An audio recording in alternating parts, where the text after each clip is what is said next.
Hello दोस्तों, नमस्कार। ओमी technical YouTube channel के माध्यम से समस्त ईपीएस 95 पेंशनर्स भाई बंधु आप सबका हमारे नए वीडियो में स्वागत है। दोस्तों, आज हम बात करने वाले हैं ईपीएस 95 पेंशनर्स का जो लेटेस्ट अपडेट होता है उसके बारे में। क्योंकि हमारा जो वीडियो होता है, आप लोग हमारे वीडियो देखते हैं, हम अपने वीडियो के माध्यम से जो लेटेस्ट जानकारी होती है, लेटेस्ट अपडेट होता है, जिसमें ईपीएस 95 पेंशनर्स के कोई सूचना आया हो या किसी भी प्रकार का कोई नया अपडेट हो, तो हम अपने वीडियो में वो सब लेके आते हैं। तो आज हम बात करने वाले हैं ईपीएफओ के ऊपर, एनआईसी के ऊपर, साथ ही साथ सुप्रीम कोर्ट का क्या है, और जो ये राज्य वाइज जो अभी आप लोगों ने एक बहुत बड़ा प्रचार देखा होगा जहां पे ईपीएस 95 पेंशनर्स की तो बात नहीं हुई है, लेकिन पेंशनर्स का जिक्र है। जो गवर्नमेंट एम्प्लॉयज हैं, गवर्नमेंट कर्मचारी हैं और भी जो कर्मचारी हैं, उनकी पेंशन में न्यूनतम पेंशन है उसे 9,000 रुपए कर दिया गया है। तो हम लोग इस बात के ऊपर पूरी तरह से आज चर्चा करेंगे, डिस्कस करेंगे। साथ ही साथ हम इस वीडियो के माध्यम से यह भी जानेंगे कि ईपीएफओ की तरफ से क्या नया अपडेट आया है ईपीएस 95 पेंशनर्स के लिए।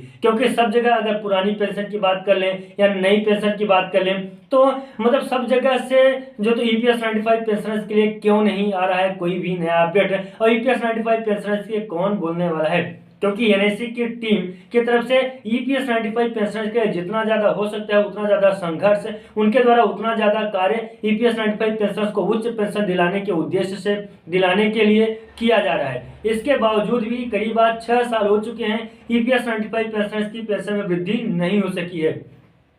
देखिए, इसका जो फार्मूला बनना है उसमें भी संशोधन हो चुका है, और ईपीएफओ की तरफ से उसमें जो तो ईपीएस 95 पेंशनर्स को किस हिसाब से पेंशन देना है, क्या फार्मूला रहेगा, आधार बेस क्या लेंगे, कितने महीने के, और सीलिंग को क्या लेंगे, ये सारी बातों को जो है तो रखा गया है और इसी के ऊपर चर्चा होगी। तो कुल मिला के अभी देखिए 11 और 12 तारीख को ईपीएस 95 पेंशनर्स की उच्च पेंशन के लिए जहां तक है, तो मैं आपको बता रहा हूं क्योंकि ऐसा सर्कुलर में नहीं आया है कि ईपीएस 95 पेंशनर्स के उच्च पेंशन के लिए सीबीटी का गठन होना है, लेकिन यह है कि सीबीटी की एक बैठक है 11 और 12 मार्च को जो हाल ही में है, और उसी 11 और 12 मार्च को सीबीटी के बैठक में इस बात का भी फैसला हो सकता है कि ईपीएस 95 पेंशनर्स की पेंशन में कितने प्रतिशत की वृद्धि हो, यानी कि ईपीएस 95 पेंशनर्स को कितना पेंशन मिलना चाहिए। और ईपीएस 95 पेंशनर्स का जो आधार बेस है, उनके पेंशन देने का जो फार्मूला है, वो भी वहां पे डिस्कस होगा।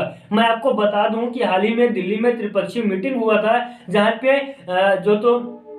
ईपीएफओ के भी अधिकारी, कर्मचारी, वरिष्ठ अधिकारी आए थे, और साथ ही साथ में सेंट्रल कमिश्नर के भी वरिष्ठ अधिकारी आए हुए थे, और एनआईसी के भी वरिष्ठ अधिकारी गए थे। तो उनके बीच में इस बात को रखा गया था, वहां पे जो तो एनआईसी टीम की तरफ से एक महत्वपूर्ण डाटा को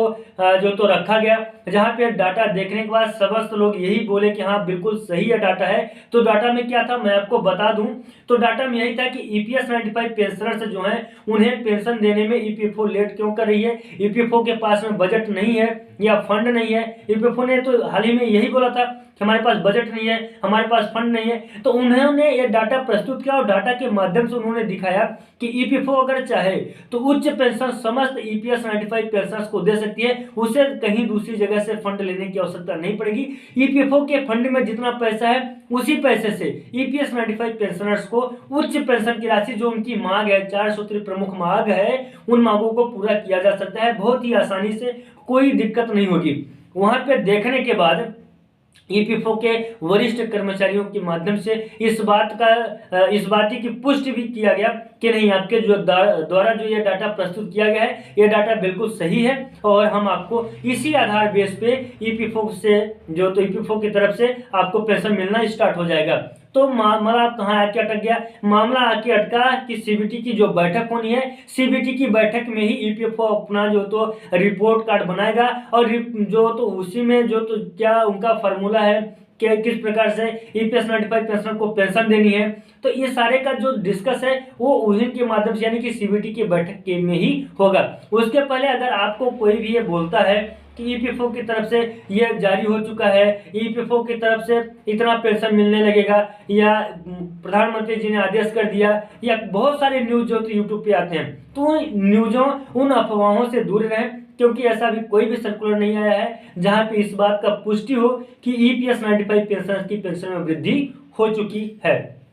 अब आगे हम बात करते हैं एनएससी टीम की तरफ से। तो देखिए एनएससी के टीम के द्वारा जितना ज्यादा प्रयास हो सकता था ईपीएस 95 पेंशन की पेंशन में वृद्धि करवाने के लिए चुनाव से पहले पहले, उससे कहीं ज्यादा एनएससी की टीम ने कार्य किया। हम उनके कार्य की गणना नहीं करा सकते हैं आपको, क्योंकि अगर हम उनके कार्य की गणना कराने लगे तो उनके कार्य की गणना इतना ज्यादा ईपीएस 95 पेंशन के लिए किए हैं कि हम आपको नहीं करा सकते हैं। एक दिन 2 दिन लग जाएंगे उनके कार्य की गणना करवाने में आपको। लेकिन फिर भी मैं आपको बताना चाहूंगा कि ईपीएस 95 पेंशनर्स बचाओ अभियान एक बहुत ही महत्वपूर्ण अभियान था। डाक अभियान ये भी बहुत महत्वपूर्ण अभियान था। इन 2 अभियानों के तहत ईपीएस 95 पेंशनर्स के उच्च पेंशन के लिए एनएससी की टीम के द्वारा काफी ज्यादा संघर्ष प्रयास किया गया। साथ ही साथ मंत्री मिनिस्टर और जितने भी सांसद थे उनसे मिलने वाला एक अभियान था, जो उस अभियान उसको भी देखा गया। तो ये सारी अभियानों के तहत जो एनएससी की टीम है उम्दा पे इस समय आ चुकी है और सरकार का भी फोकस एनएससी की टीम के ऊपर है। और ईपीएस 95 पेंशनर्स के लिए कोई भी अपडेट अगर होता है तो एनएससी को भी उस अपडेट में साझा किया जाता है, यानी कि एनएससी के साथ में उस अपडेट को साझा किया जा रहा है और एनएससी टीम का भी राय लिया जा रहा है। तो एक बहुत बड़ा अपडेट यही है कि ईपीएस 95 पेंशन के उच्च पेंशन के लिए एनएससी टीम को भी, मतलब कि कोई भी अगर अपडेट है, कोई कुछ भी बना रहे हैं, संशोधन कर रहे हैं, तो वहां पे एनएससी की टीम की भी सहमति रखा जा रहा है। और आप सबको मालूम है कि एनएससी की टीम के द्वारा बहुत ही अच्छे से पहले उस सर्कुलर को अच्छे से समझ लेंगे और जान जाते हैं कि ईपीएस 95 पेंशनर्स के हित के लिए सही है या नहीं है, इसके बाद ही सहमति भरते हैं।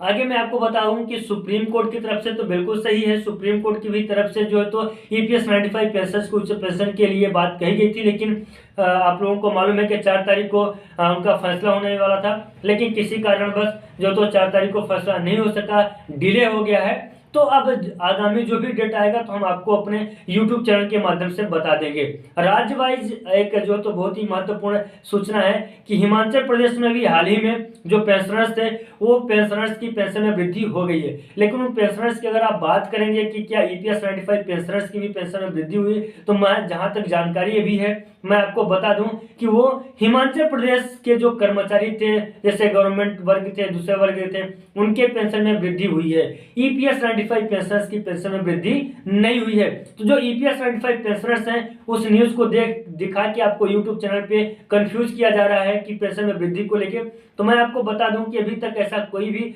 सर्कुलर या नोटिफिकेशन नहीं आया है जो आपको वो न्यूज दिखा के लोग बता रहे हैं कि 9000 की। मैंने सबसे पहले वीडियो को कवर किया था और सबसे पहले आप लोगों को बताया था इसके बारे में जानकारी, तो मैं आज भी बता रहा हूं कि यह ईपीएस 95 पेंशनर्स के लिए नहीं है, इसलिए पैनिक ना हो, धैर्य रखें। उनका अगर हुआ है तो आपका भी होगा, बस थोड़ा सा इंतजार करें, इंतजार का फल मीठा होता है। एक दिन में कोई काम नहीं होता है, कोई काम होने के लिए थोड़ा सा समय लग जाता है। हालांकि बहुत सारे आप लोग ये बात जानते होंगे, तो थोड़ा सा धैर्य रखें और धैर्य के साथ में काम करें। बहुत ही जल्द आपको ईपीएस 95 पेंशनर्स की उच्च पेंशन की राशि मिलेगी। तो दोस्तों आज के लिए यही था महत्वपूर्ण खबर और महत्वपूर्ण अपडेट। हम मिलते हैं किसी नए वीडियो में और नए अपडेट में, तब तक के लिए नमस्कार, जय हिंद, जय भारत।